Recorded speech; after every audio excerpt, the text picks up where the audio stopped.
Live with studios in Midland and Odessa, you're watching CBS7 First Alert News at 9 on the CW West Texas. Played like rock stars during COVID, so we kind of adapt to everything. Small hospitals we roll with things a little bit easier than sometimes big people, but it has on occasion, but that's why we're so excited about all of the improvements.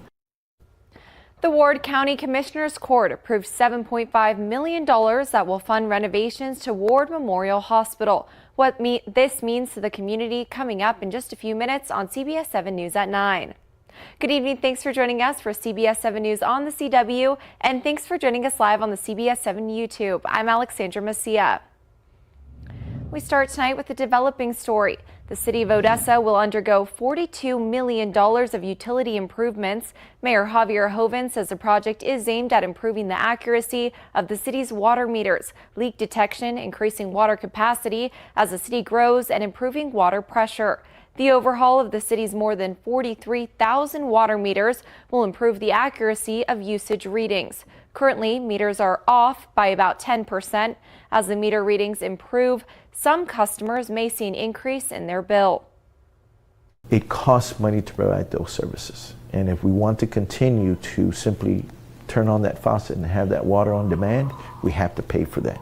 And we're going to have to probably going to see an increase. But you have control because you can adjust your consumption. The city has an aging water system, and improvements were motivated in part by last summer's major water outage. This project is aimed at preventing another event like that, and Joven says the city has 2 years before it begins paying off the project. Another developing story for you. Texas Rangers are investigating after a Midland police officer fired his weapon at a suspect early this morning. Here's what we do know. Midland police say that just after 2 this morning, officers were chasing 2 vehicles for street racing. The chase began at Wadley and North Loop 250. Later, one of the drivers continued west on Highway 191 and then made a U-turn and drove east on the highway. An MPD officer was out of his vehicle to set up spike stripes when the vehicle began heading towards him. Police say that's when the officer fired his weapon at the vehicle. No injuries were reported, and the chase later ended on the 5000 block of Andrews Highway. The teen who was driving was arrested and charged with evading and unauthorized use of a motor vehicle. He was booked into the Culver Juvenile Detention Center. Texas Rangers are investigating as per protocol in an officer-involved shooting. The officer involved is on paid administrative leave. Midland police are still searching for the other vehicle and suspect involved. In your education news, Midland ISD's Associate Superintendent was invited to attend a meeting in Washington, D.C. on mitigating teacher shortages. Ashley Osborne says she's excited to be a part of the conversation on registered apprentice programs to help districts tackle short staffing. The U.S. Department of Education meeting in Washington, D.C. is bringing together experts from across the nation, including MISD Associate Superintendent Ashley Osborne, in the hope of finding new ways to mitigate teacher shortages. Across the state, across the nation, they're also seeing a teacher vacancy crisis. But we've felt it here in West Texas for a number of years. And so we have to do everything possible to get those quality and qualified individuals into our classrooms. The focus of the meeting is creating registered apprenticeships for teachers, a route MISD is currently pursuing with the UT Permian Basin. Not very many districts or states are currently have this in their tool belt to help mitigate some of those talent challenges that we have in terms of teacher vacancies. So I think it just shows that Midland ISD, West Texas, we are on the forefront. Osborne says she wants to ask about the timeline for current apprenticeship applications and what grants are available for them to utilize. Teacher apprenticeship, for example, would allow for a person that is seeking to become a teacher.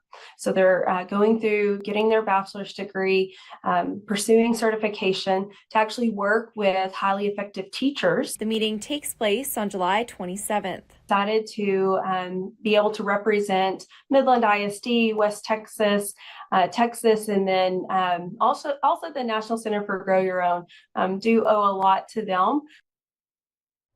Osborne says they want students to have the very best teachers they can have, and providing opportunities for the community to get their teaching credentials is a part of that. With the new school year around the corner, nonprofit organizations are gathering together to donate new school supplies for children in need.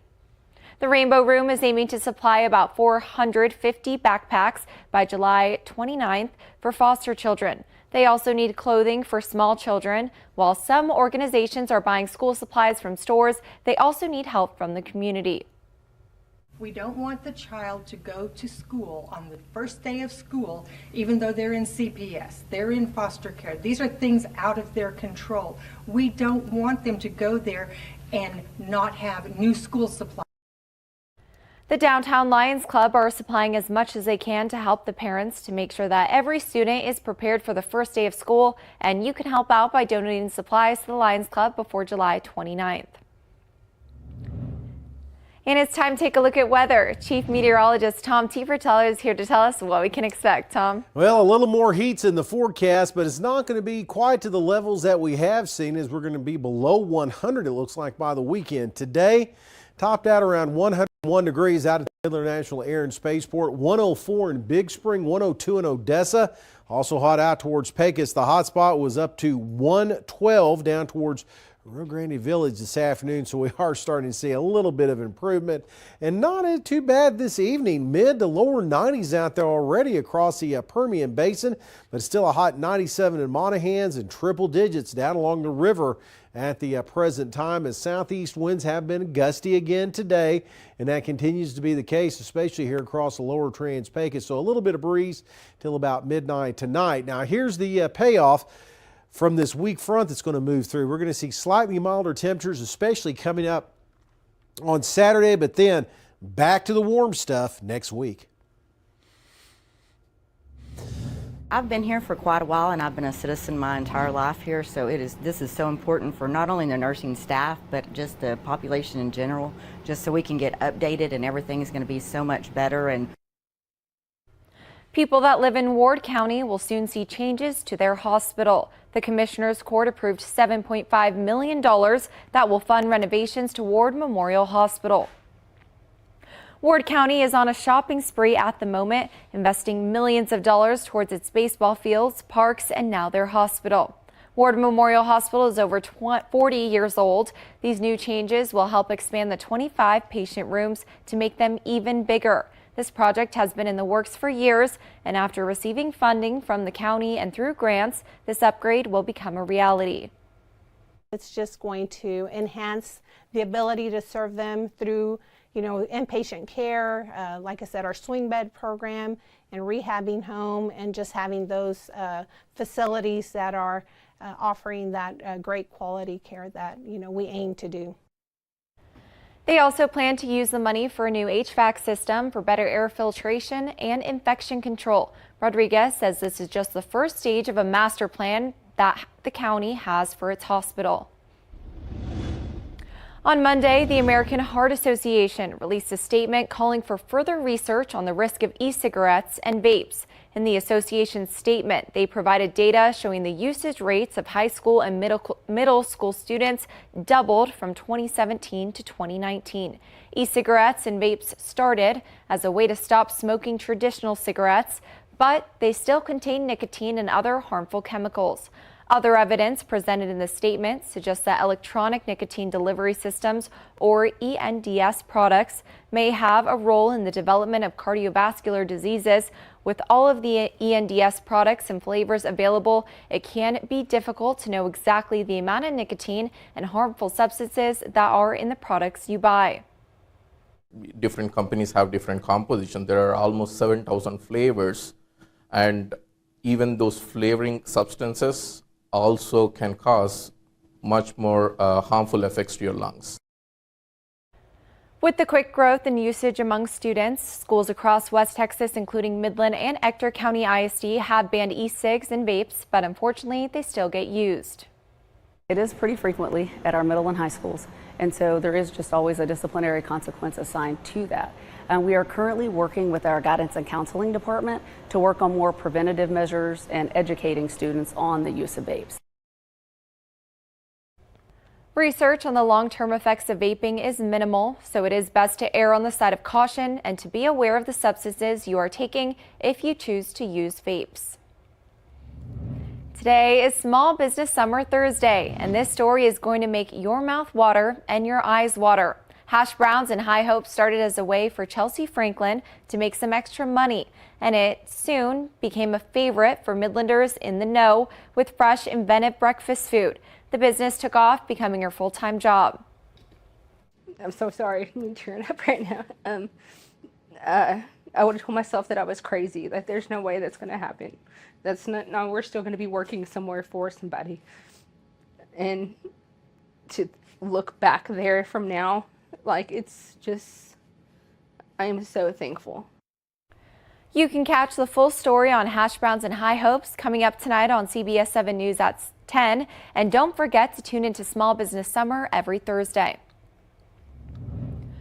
Chances are, if you see a hole in the ground in the Permian Basin, it won't be that impressive. But if that hole was formed by a giant rock from space over 63,000 years ago, there's reason to be impressed. Just a few years ago, 63,500 years ago to be precise, there was a meteor shower curating meteor impacts across the world, including one in West Odessa.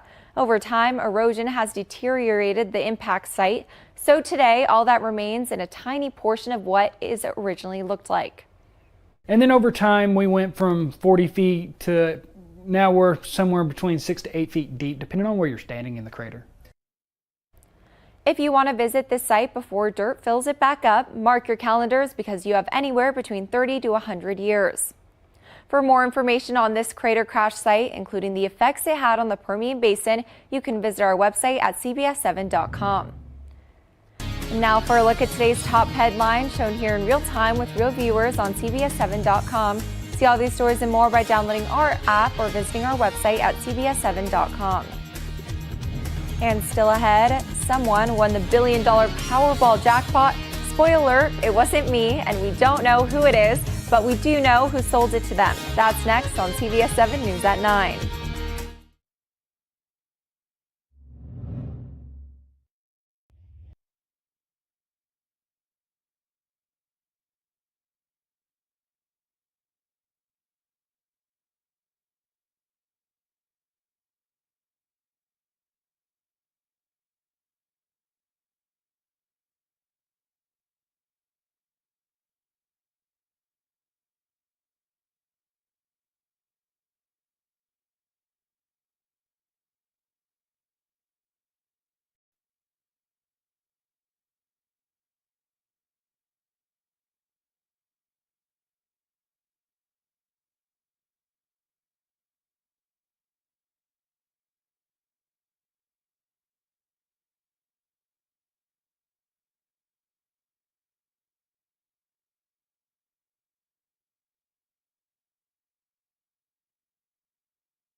Someone has finally won the more than $1 billion Powerball jackpot. So now the big question is, who is it? What is known is where the ticket was sold. CBS News correspondent Danya Backus has more from Los Angeles. California lottery players in particular have a lot to celebrate today. The winning Powerball ticket worth just over $1 billion was sold at Las Palmitas Mini Market in downtown Los Angeles. A store is small, but lucky is big. Lottery officials presented a giant symbolic check to the store's owner and his family as the world wonders who bought the winning ticket. The public won't know until somebody comes forward and claims that prize. Certified financial planner David Ray has a few words of advice for big lottery winners. You really want to keep it anonymous if you can. You can be very generous with your friends. There's a lot of things you can do to help your friends, which is very different than just having people ask you for money and you having to say no. The numbers for Wednesday night's nationwide drawing were 7, 10, 11, 13, 24, and the red Powerball was 24.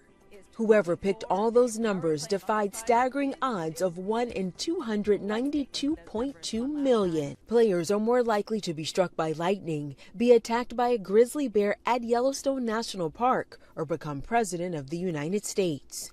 Some lottery players are hoping Las Palmitas mini market might also bring them luck.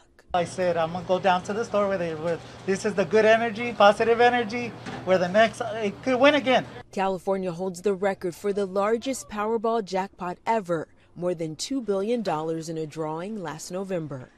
Danya Backus, CBS News, Los Angeles. The mini market that sold the winning ticket will receive a $1 million bonus from the lottery. The owner says he plans to use that money to make his store bigger so he can offer more items for his customers. Well, we're going to kind of win the lottery, at least one of the smaller prizes, with some cooler temperatures in our forecast. We're going to talk about all that. That's going to impact your weekend. Coming up next.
Now, from the CBS7 First Alert Weather Center, here's Chief Meteorologist Tom Tiefertiller.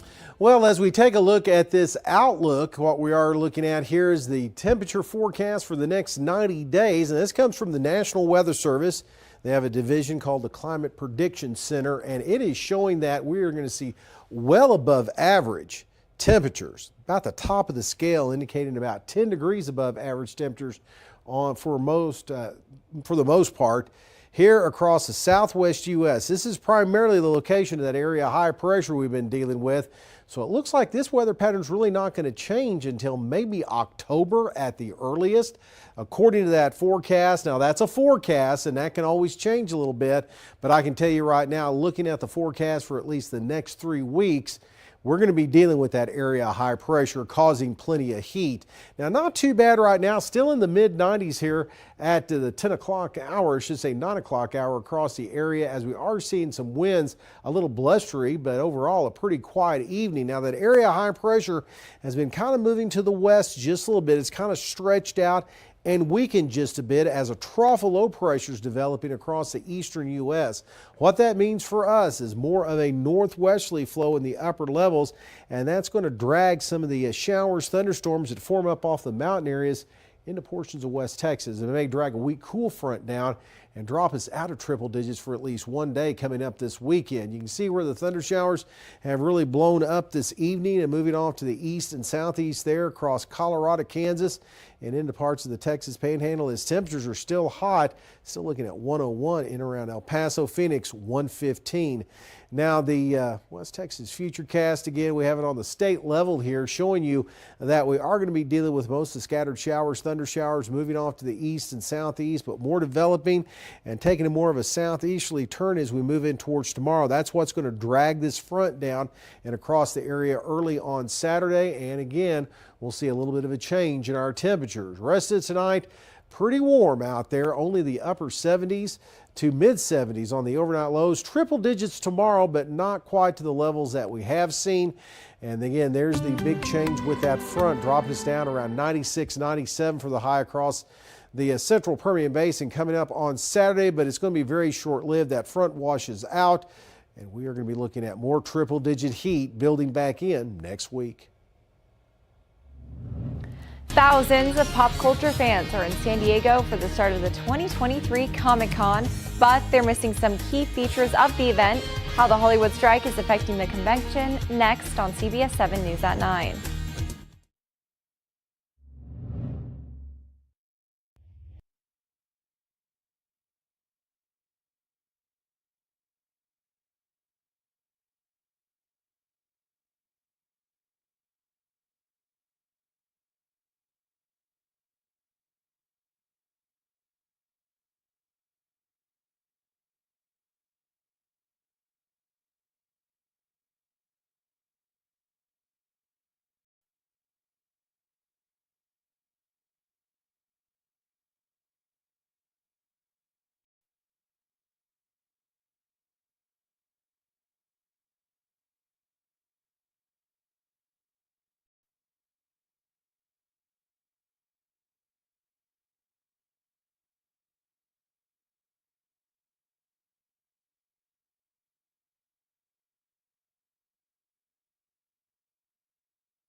This year's Comic-Con convention in San Diego is moving ahead with fewer Hollywood stars as actors and writers continue fighting for better pay, conditions, and benefits. The annual convention is expected to draw tens of thousands of fans of cosplay, comic books, and their screen adaptations.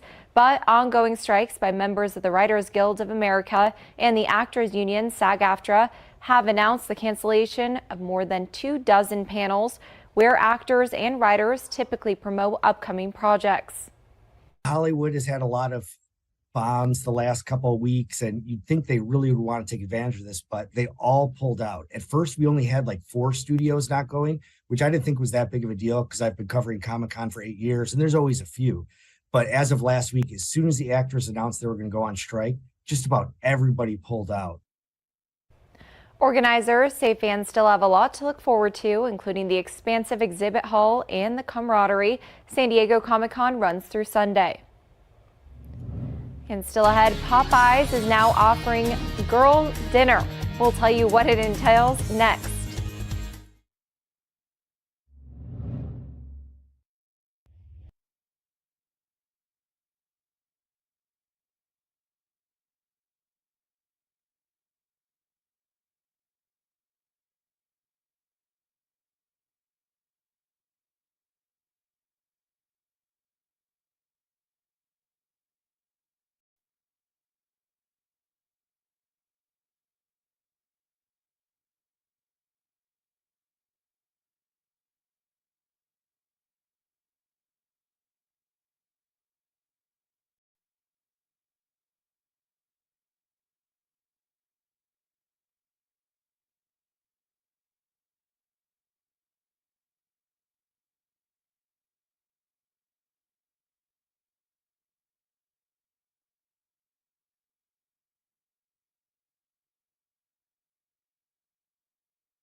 Popeyes is in the business of TikTok trends. The fast food chain has come up with its own version of the viral girl dinner, and it's now an option on its menu.